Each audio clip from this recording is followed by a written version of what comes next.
Tengan todos muy buenas noches. Bienvenidos al Núcleo de Conocimiento PAI. Esta noche abordaremos el tema modulación de la microbiota en la disbiosis. Mi nombre es Carolina Reyes, soy doctora en medicina con posgrado en marketing y parte del staff médico de Laboratorios PAI. Para nosotros es un gusto poder contar esta noche con la presencia de cada uno de ustedes. Antes de iniciar, les recordamos que este webinar está siendo grabado para su consulta posterior, disponible en nuestro canal oficial de YouTube PAI. Para evitar interrupciones, las preguntas serán respondidas al final de la ponencia y pueden realizarla a través de la sección de preguntas y respuestas o Q&A de Zoom. Esta noche tenemos el honor de contar con la ponencia del doctor Joel Moisés Figueroa, médico pediatra nutriólogo. Conozcamos un poco más acerca de el doctor Figueroa. Graduado de la carrera de doctorado en medicina de la Universidad Evangélica de El Salvador en el año 2000. Pediatría por la Universidad de El Salvador del año 2001 al 2003. Posee un diplomado en investigación en salud por la Universidad Evangélica de El Salvador. También cuenta con un posgrado en nutrición clínica pediátrica por el Instituto de Nutrición INTA en la Universidad de Chile. Entre su experiencia profesional, ha sido coordinador de estrategia de nutrición para la niñez. Es pediatra nutriólogo del Departamento de Pediatría del Hospital Nacional San Juan de Dios en Santa Ana. También ha sido fundador del Banco de Leche Humana del Hospital San Juan de Dios en Santa Ana. Es docente en el área de pregrado de nutrición clínica. También es docente del programa de residente de pediatría del Hospital San Juan de Dios. Ha sido consultor para la OPS, OMS y consultor para Save the Children. Ha realizado diversas investigaciones y publicaciones. En el año 2014 recibió el reconocimiento como profesional del año por el Club Rotario Internacional. Para mí y para nosotros es un gran honor poder contar esta noche con la presencia del doctor Joel Moisés Figueroa. Muy buenas noches, doctor. Tengan todos muy buenas noches. Verdaderamente es un gusto estar con ustedes.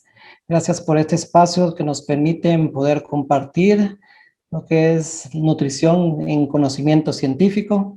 Un saludo para todos los colegas que ya están conectados y esperamos que esta charla sea de mucho provecho y al mismo tiempo que pueda ser de mucha utilidad en la práctica diaria con nuestros pacientitos.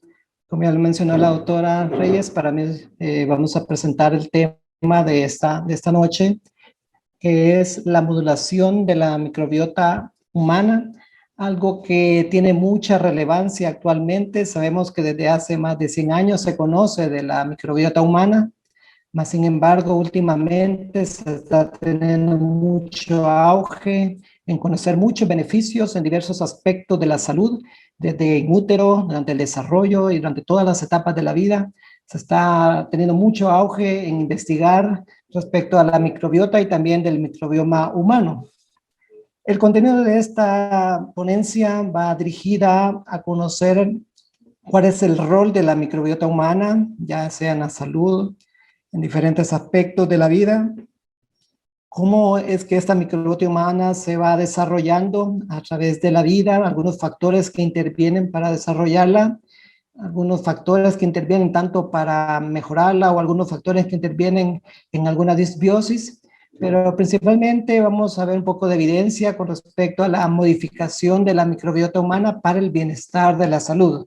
Así que estos son los tópicos que vamos a compartir en esta noche, comenzando con a conocer sobre la microbiota humana. ¿Qué es la microbiota humana? Pues es el grupo de células que tenemos cada uno de nosotros a nivel del intestino, que si ese grupo de células se han podido unir y se han podido pesar, pues prácticamente el peso de la microbiota humana llega hasta 1 a 2 kilos.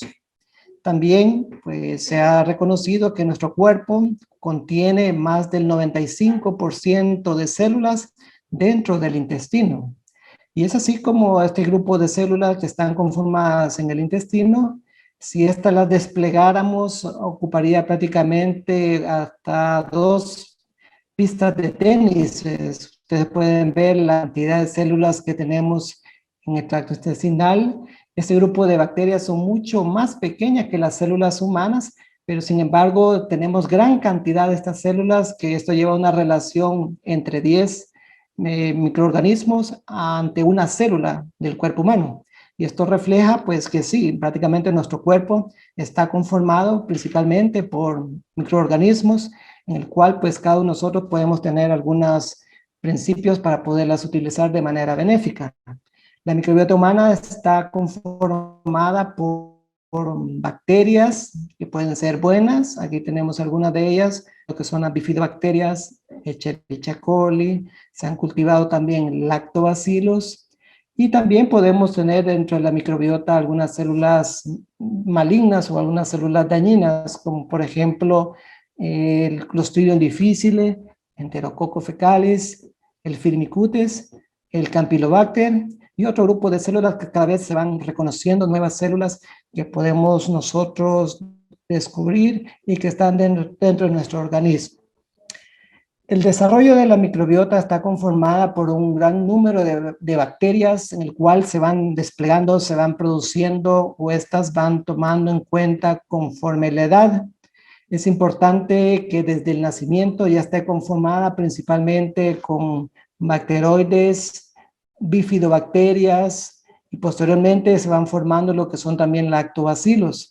Es aquí donde ya en el periodo del destete entra una reducción principalmente de la Escherichia coli, Streptococcus, y se mantiene un poco estable lo que es bacteroides, bifidobacterias, y es hasta en la etapa adulta donde también vienen a cultivarse también otras bacterias que no son tan benéficas o que pueden producir algún daño en la salud humana. Y en la vejez, pues también se mantiene colonizada de forma permanente un grupo de células de microorganismos a nivel de la microbiota humana.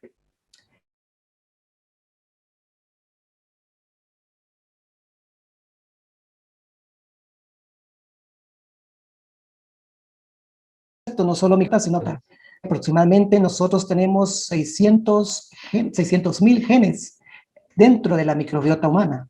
Y estos se van también desarrollando a lo lapso, a través del largo tiempo de la vida. Diferentes genes se van encontrando también dependiendo de la microbiota humana. Están constituyendo muchos genes que van dentro de las células que conforman el microbioma humano. El desarrollo de la microbiota humana también se ve desarrollada en diferentes etapas de la vida. Por ejemplo, en el recién nacido se va conformando principalmente en bifidobacterias y lactobacilos. Esto si el niño está recibiendo lactancia materna. Este es un punto muy importante que más adelante lo vamos a aclarar con evidencia científica.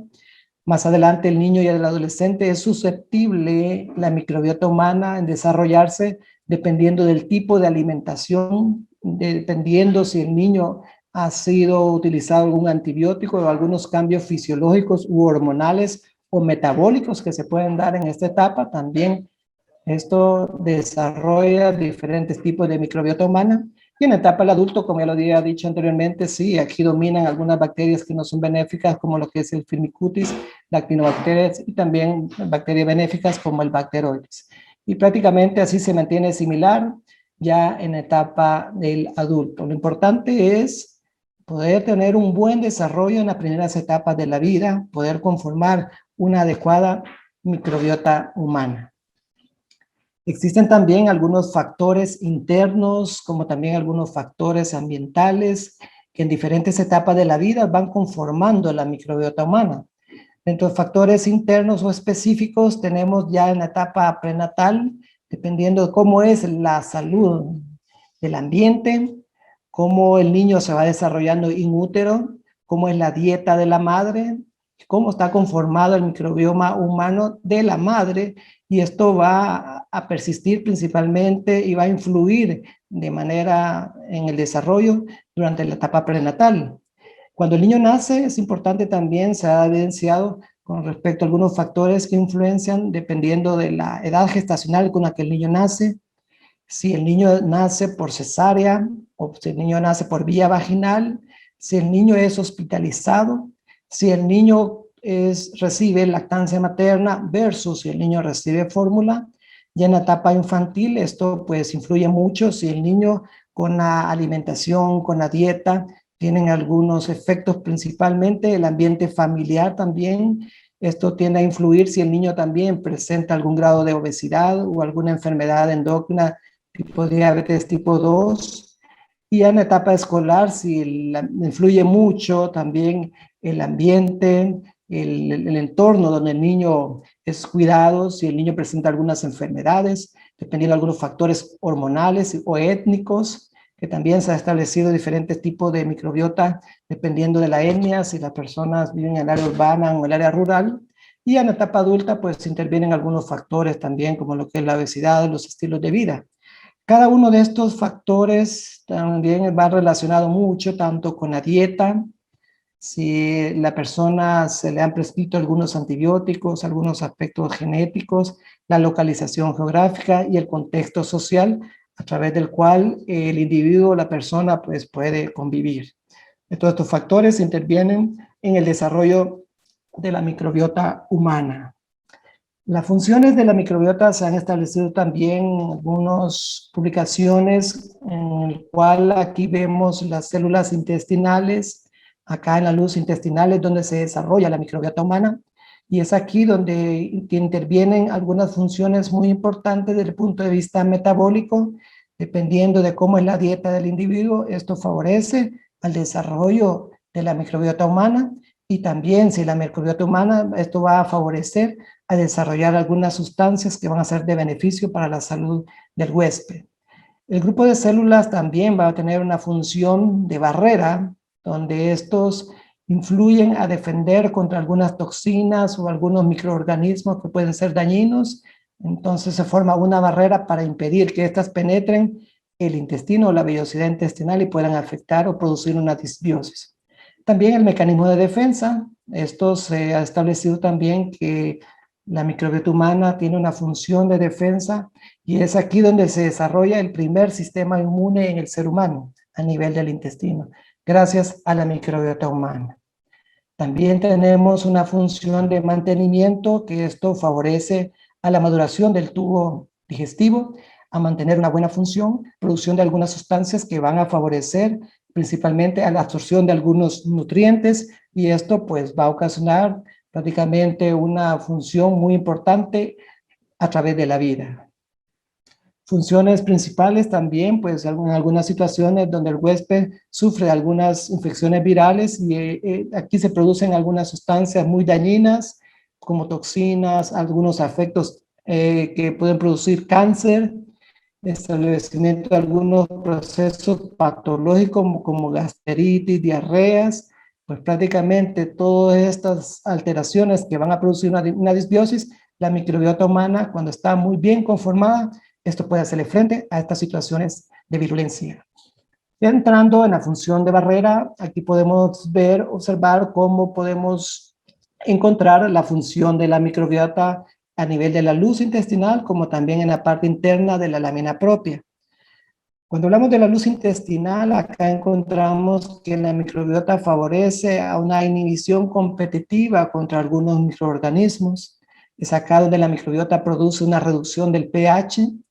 Es aquí donde se producen también aumento de inmunoglobulinas A, y también la secreción de algunas sustancias bacteriostáticas que favorecen a impedir que los microorganismos puedan adherirse a la vellosidad intestinal, y es así como se inhibe la adhesión bacteriana o la translocación.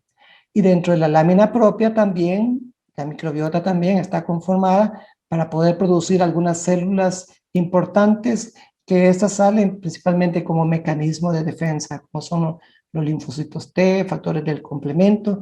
Dentro de la lámina propia, esto va a favorecer la inmunidad del huésped. En esta imagen podemos ver también cómo está conformada dos tipos de microbiota. Al lado izquierdo vemos la microbiota sana, donde acá vemos un grupo de células de microorganismos que impiden que las toxinas o microorganismos patógenos puedan penetrar la vellosidad intestinal. Y por otro lado, al lado derecho tenemos lo que es la microbiota reducida.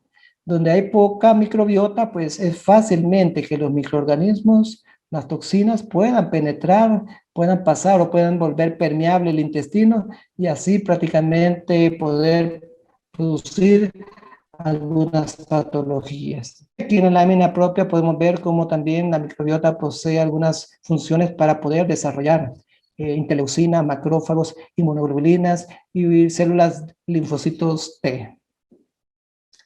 Existe una relación también muy estrecha entre microbiota y nutrición.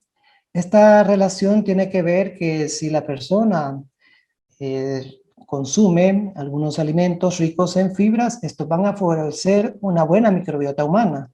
Y la microbiota humana va a favorecer a la nutrición, ya que la síntesis de la microbiota humana va a producir unos ácidos grasos especiales que son como son aminoácidos cortos, como el que es el butirato, y que estos se absorben y forman como fuente de energía a nivel del tracto gastrointestinal y a través de la circulación enterohepática, estos son devueltos de nuevo al intestino como una buena fuente de energía y también una buena conformación del intestino humano. Entonces, existen acá la producción de algunas sustancias y que esto tiene una relación entre si hay una buena dieta, va a favorecer a la microbiota y la adecuada microbiota, esto va a favorecer también a una adecuada nutrición en el organismo. Vamos a compartirle una serie de artículos que evidencian cómo nosotros podemos encontrar mediante este estudio, que es un metaanálisis, que esto demuestra el efecto de la lactancia materna exclusiva en la microbiota humana en poblaciones diferentes. Este estudio conformó con cerca de más de 1.800 muestras de 684 lactantes para poder investigar si los niños que reciben lactancia materna tienen una diferente microbiota a los niños que no reciben lactancia materna. En los resultados de este estudio se pudo evidenciar que en efecto aquellos niños que no recibían lactancia materna, la microbiota humana estaba conformada principalmente con bacteroides firmicutes, que estos son bacterias dañinas dentro del intestino de estos niños, y esto era similar en diferentes poblaciones, tanto en Bangladesh, Canadá, Haití, Sudáfrica, Estados Unidos, y esto pues fue evidenciado en diferentes poblaciones del mundo.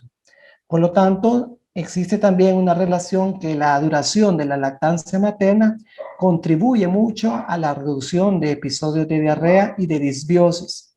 Por otro lado, también la diferencia en la microbiota humana de aquellos lactantes que sí recibían lactancia materna, esto persistía, la misma microbiota, durante el lapso hasta de 6 meses.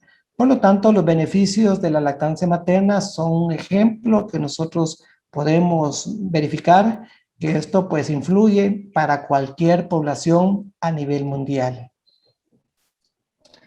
Aquí podemos ver también otra práctica importante. Si hay acá neonatólogos, bueno, tenemos un papel muy importante de cómo podemos evidenciar cómo está conformada la microbiota de estos recién nacidos cuando nacen por cesárea y el riesgo de enfermedades. Se ha determinado que aquellos niños que nacen por cesárea, la microbiota humana presenta un riesgo con respecto a diabetes tipo 1, riesgo con respecto al asma y un alto riesgo de estos niños de enfermedad celíaca, que esto se modifica o se forma una disbiosis por el hecho de nacer por vía cesárea. También se ha demostrado que aquellos niños que nacen por cesárea tienen un factor principal de alergia. Aquí vemos en un grupo de niños cuando nacen por parto vaginal, el riesgo de alergia, aunque haya un antecedente de la madre de alergia, es muy bajo en los niños el riesgo de alergias. No así en aquellos niños que nacen por cesárea, cuando hay antecedente de la madre de alergia, el riesgo se expone de una manera proporcional muy elevada de que los niños pueden sufrir de alguna patología de tipo alérgica, de tipo alimentaria.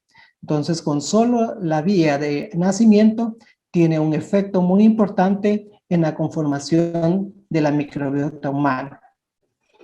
Acá también les presento otro estudio en el cual se evidencia que la microbiota humana está compuesta principalmente en aquellos individuos que sufrieron la enfermedad del COVID-19 y algunos de ellos pues pasaron por la enfermedad severa y esto acarreó alguna disfunción inmune en base a la severidad de la enfermedad del COVID. Es un estudio que se publicó en este año en el cual se demuestra que aunque el COVID producía un daño respiratorio, esto también alteraba mucho lo que es la microbiota humana. Y es así como se hizo este estudio de 100 pacientes que presentaron COVID. Los resultados del estudio encontraron que sí había diferencia entre la microbiota humana de los pacientes que sufrieron de COVID comparado con pacientes que no presentaron el COVID-19. Por otro lado, también se pudo evidenciar que los pacientes críticos presentaban niveles elevados de citoquinas inflamatorias y también esto alteró mucho lo que es la microbiota que lo llevó hasta una disbiosis. Estos fueron los resultados de este estudio donde pudieron evidenciar las diferentes cantidades de microorganismos dentro de la microbiota de los pacientes que sí presentaron COVID versus los pacientes que presentaron negativo en lo que es la prueba del COVID y los pacientes que no presentaron COVID. Existía una diferencia significativa en la concentración de diferentes bacterias que son prácticamente las más patógenas, las que llevaron a los pacientes a una de COVID. Acá también nos demuestra cómo estaba conformada la microbiota de los pacientes asintomáticos al COVID, a diferencia de los pacientes que fueron encontrados en un estado crítico o algunos de ellos que fallecieron, la microbiota humana era muy diferente a aquellos pacientes que tenían mejor pronóstico. Y esto pues también pudo encontrarse que estos pacientes que se complicaron, tuvieron un estado crítico, pues estos pacientes sufrieron mucho de alteraciones proinflamatorias. Como conclusión de este estudio, se demostró que la disminución inmunomoduladora de la microbiota, esto contribuyó a la severidad del COVID de estos pacientes. Por otro lado, la disbiosis de la microbiota persiste y aún resuelta la enfermedad por los diferentes grados de inflamación multisistémica que estos pacientes sufrieron. Por lo tanto, ellos concluyen también que el refuerzo beneficioso del intestino también debería de servir como una buena vía en mitigar la severidad durante y después de la enfermedad COVID. Con esto no quiere decir de que vamos a mejorar la microbiota humana y que con eso vamos a curar el COVID, no. Pero sí hay unas intervenciones que dan la pauta que mediante un mejor beneficio al intestino, esto puede contribuir a disminuir la severidad del COVID. ¿Cuáles son los efectos también que produce cuando hay un daño en la microbiota humana? Se ha establecido también algunos estudios que han relacionado que al haber un daño en la microbiota, esto produce riesgo de infecciones gastrointestinales, cuadros de cólicos intestinales, algunas patologías como alergias o algunos procesos inflamatorios. También se ha correlacionado daños en la microbiota que tienen un efecto en el inadecuado crecimiento y en el estado nutricional de los niños. Desórdenes metabólicos y cardiovasculares también se ha demostrado cuando existe una microbiota alterada.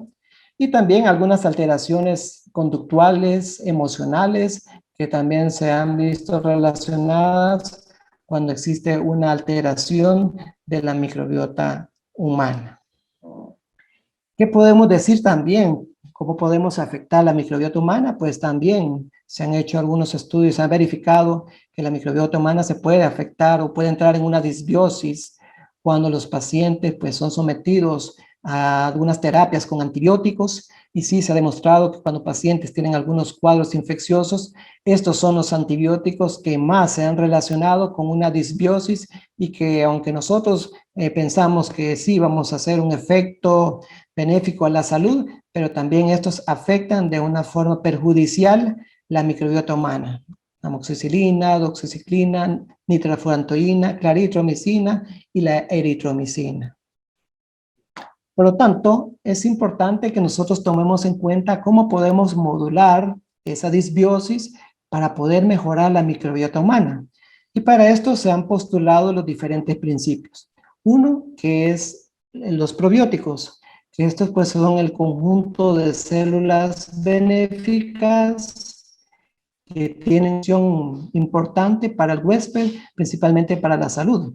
Existe el concepto también de los prebióticos, que estos son unos carbohidratos que nuestro tracto digestivo no los digiere y que estos van a servir prácticamente como alimentos para las células benéficas y aumentar más la microbiota humana.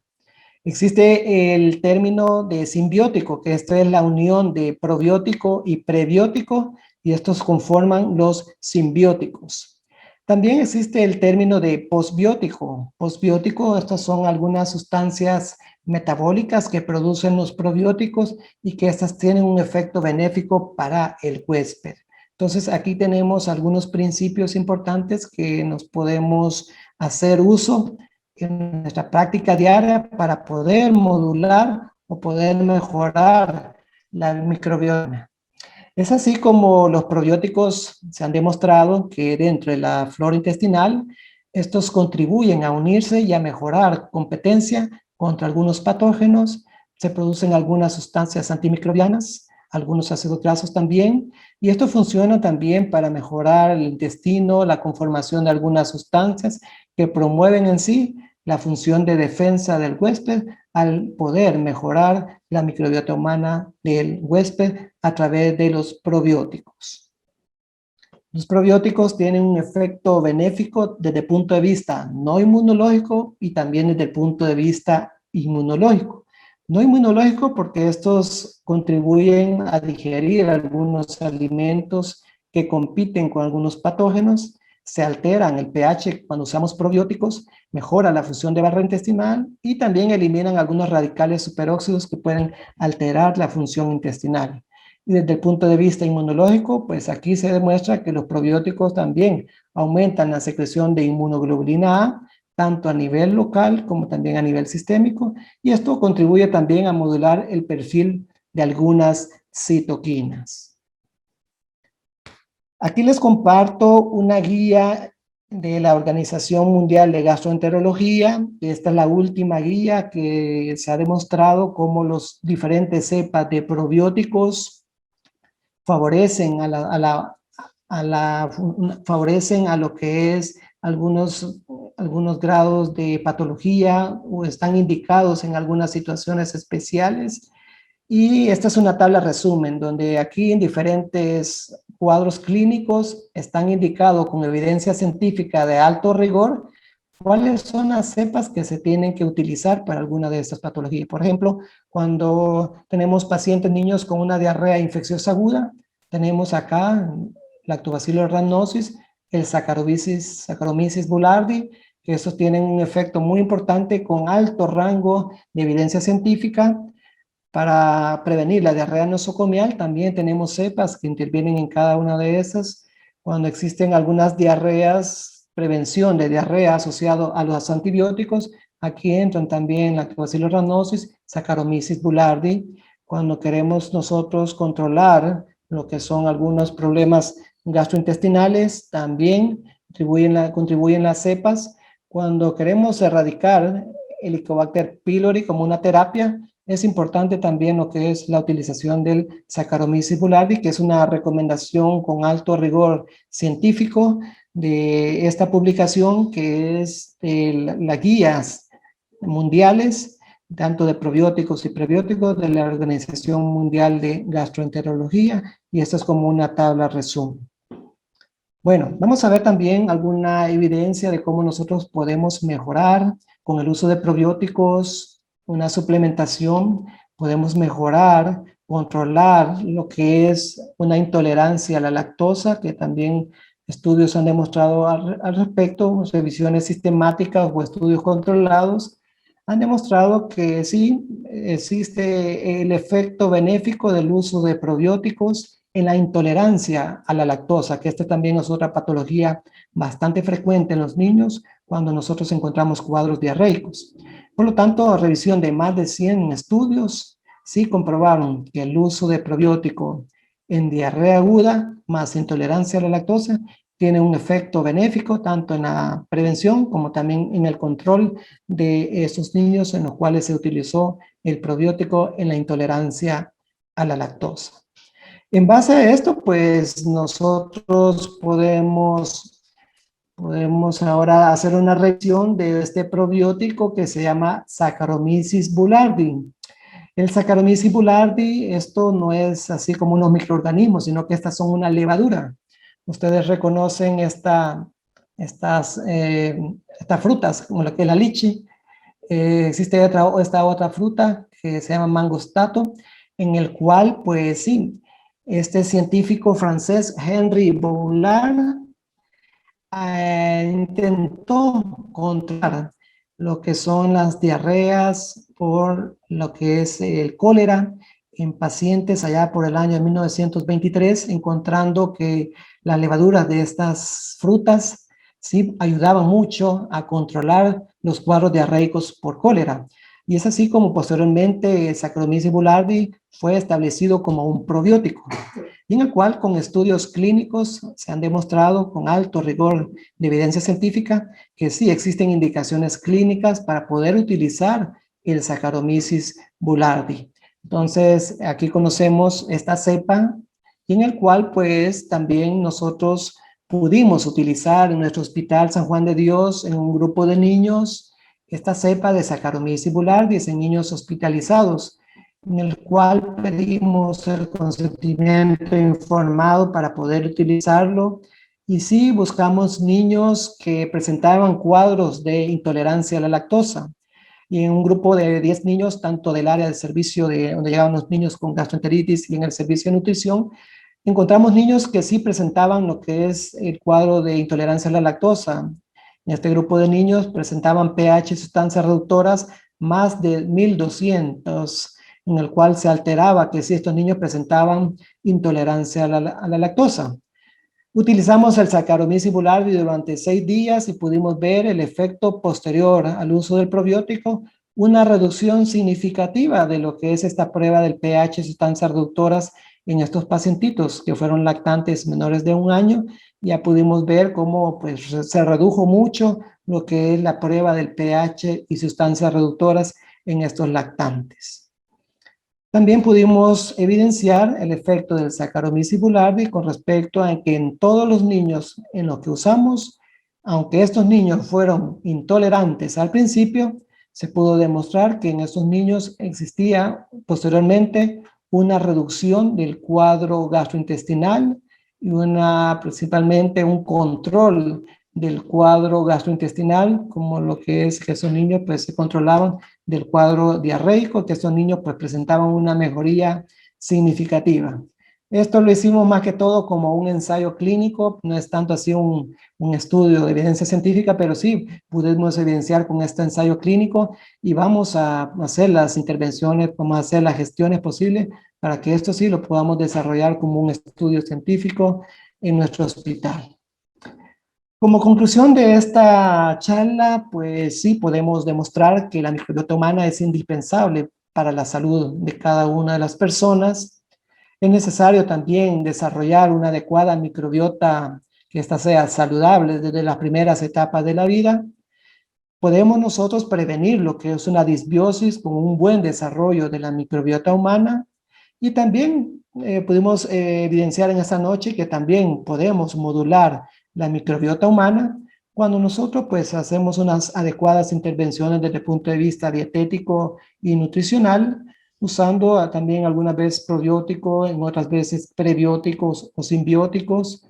Lo nuevo pues está todavía en boga, lo que es el uso del trasplante fecal, y también lo nuevo que está ahorita en auge, también el uso de microbiotas mínimas o sintéticas que se pueden utilizar en algunos pacientes. Así que con esta damos por finalizada, agradeciéndoles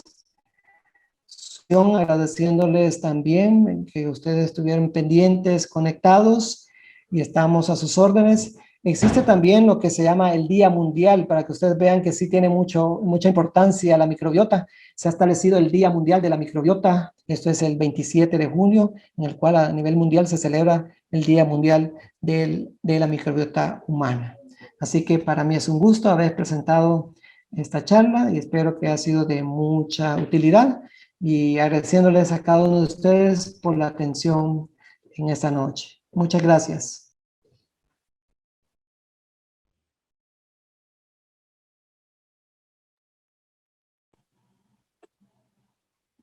Bueno, muchas gracias, doctor.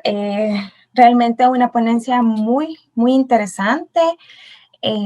Esta, como usted lo dice, ha venido bastante en auge últimamente, aunque pues ya hace bastante, ya se tiene conocimiento acerca de la microbiota intestinal.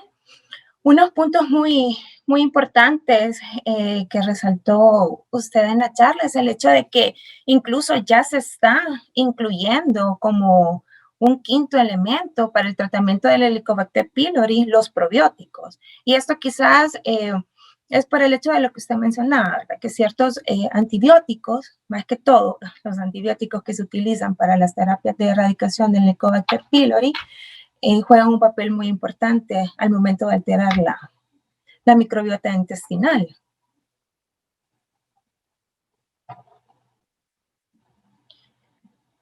Les recordamos que pueden hacer llegar sus preguntas por medio del apartado Q&A que se encuentra en la parte de Zoom.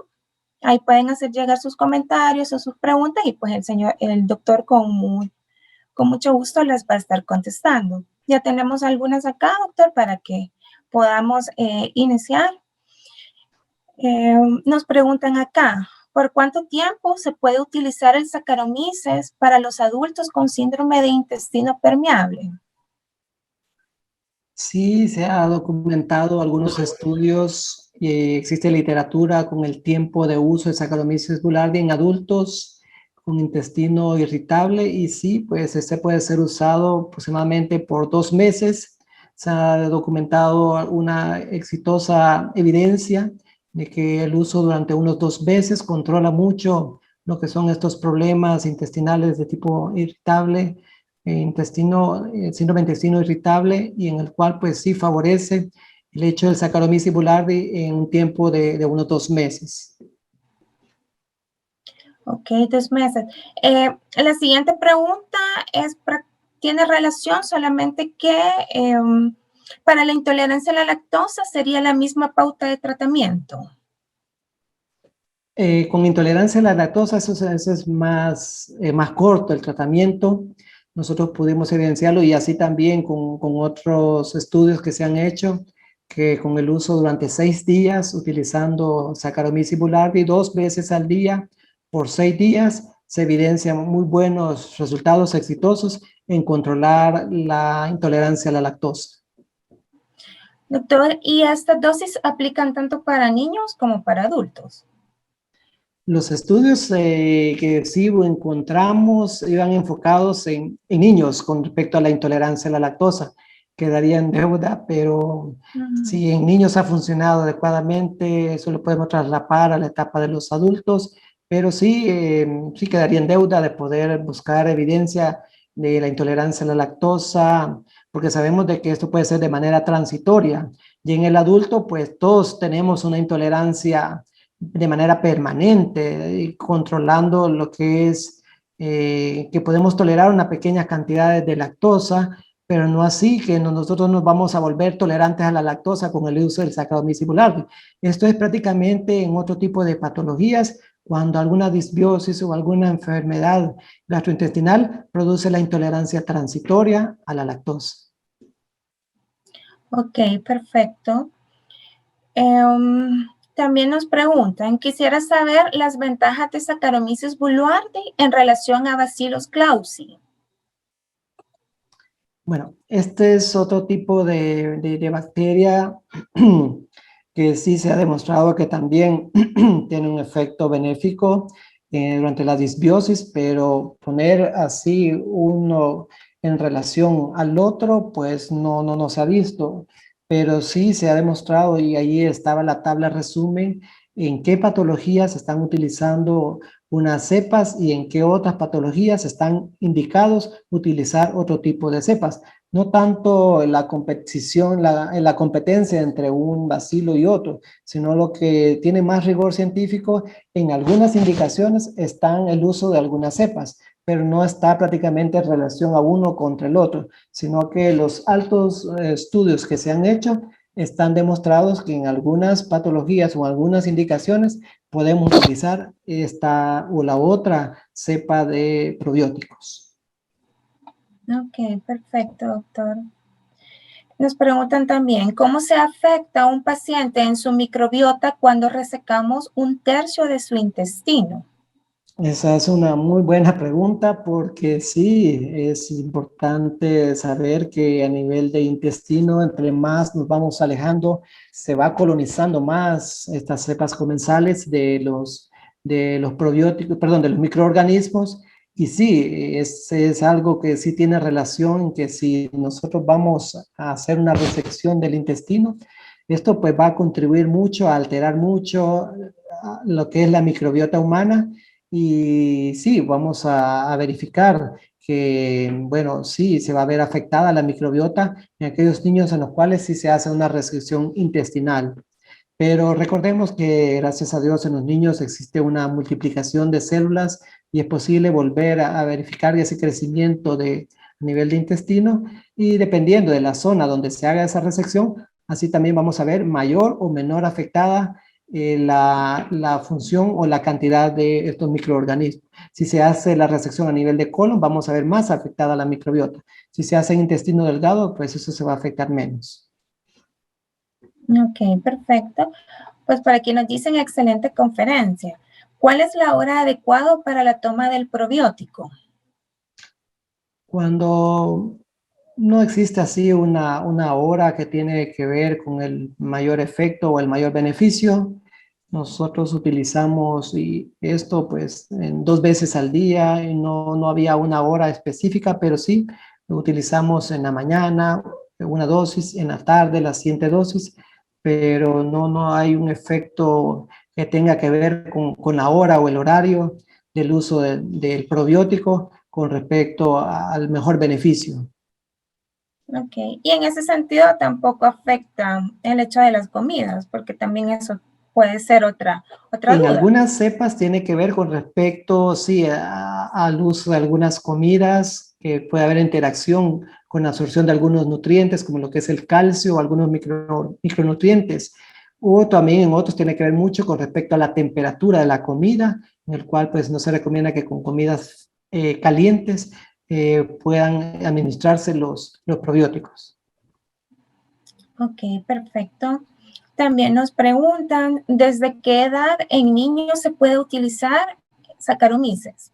Ok, Saccharomyces boulardii está pues indicada ya en niños de términos después del mes de vida.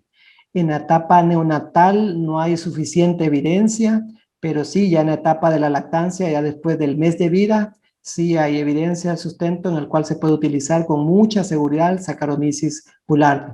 Esa es una buena pregunta también. Ok, doctor. También otra duda que tienen, ¿existe alguna utilidad favorable del Saccharomyces en pacientes con úlceras gástricas?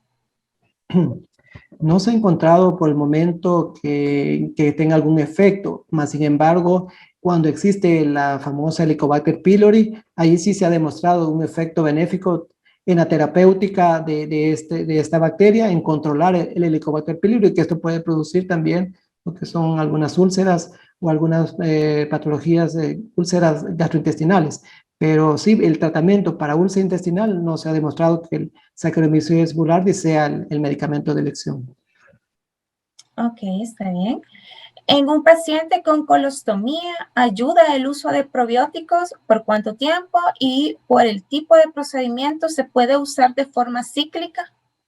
Sí, esto es algo que también se ha demostrado que sí, sí es posible utilizar cepas probióticas en pacientes con colostomía, que estos contribuyen mucho principalmente a la absorción de algunos nutrientes, principalmente la lactosa. Los probióticos favorecen que estos sintetizan algunas beta-lactamasas y que esto va a tener una función importante principalmente en la absorción de algunos nutrientes.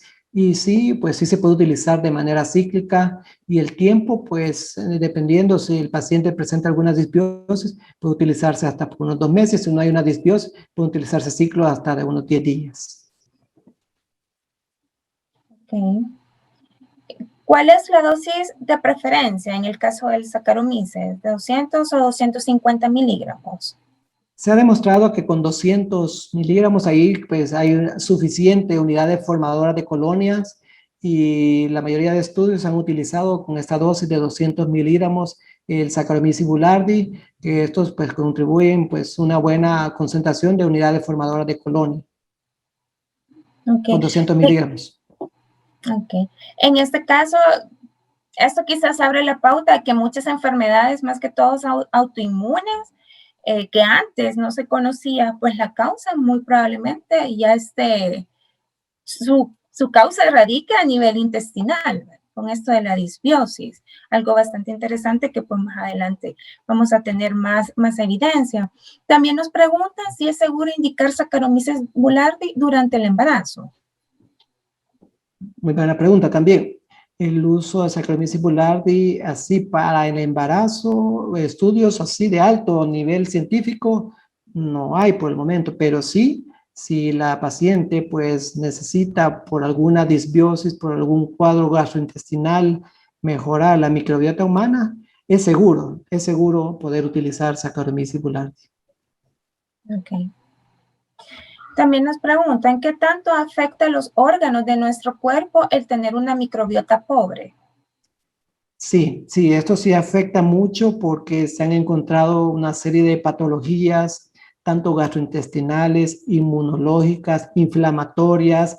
Aún se está encontrando que los niños que tienen una microbiota pobre desarrollan también alteraciones conductuales, como lo que son el espectro autista, trastornos de hiperactividad, en el cual pues sí se ha encontrado que niños que tienen una microbiota humana altera mucho lo que es el funcionamiento y el desarrollo en varias facetas de la vida.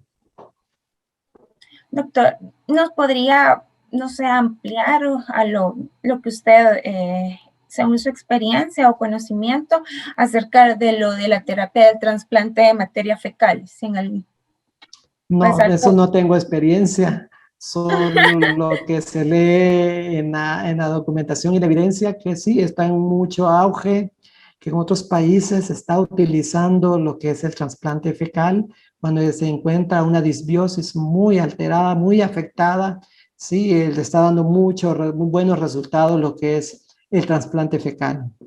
Sí, pero por lo que se sabe, es una terapia que sí tiene buenos resultados, pero hasta donde se sabe, no es una terapia a largo plazo, por ejemplo, en No comparación es con... una terapia a largo plazo, es como utilizar prácticamente un medicamento y que ahí Correcto. se hace el trasplante fecal no es que se esté dando por largo tiempo. Correcto, correcto. Ok, muy interesante, doctor. Muchísimas gracias por sus conocimientos, por su tiempo. Ha sido una charla muy provechosa. Les recordamos que si tienen algún comentario, lo pueden hacer llegar al correo capacitaciones@pile.com. También les queremos recordar que Laboratorios Pile les ofrece Pediarol, que es el Saccharomyces boulardii. Se encuentra en 2 presentaciones, la caja por 6 sobres y el dispensador por 50 sobres. Entonces, recuerden, en los casos, pues, para modular la disbiosis, Laboratorios Pile les ofrece Saccharomyces boulardii, que es Pediarol. Muchísimas gracias, doctor. Muy buenas noches. Gracias a todos los que nos acompañaron. Hay que estar pendiente también para los próximos eventos en el Núcleo de Conocimiento Pile. Tengan todos muy buenas noches. Muchas gracias. Feliz noche para todos. Muchas gracias por su atención.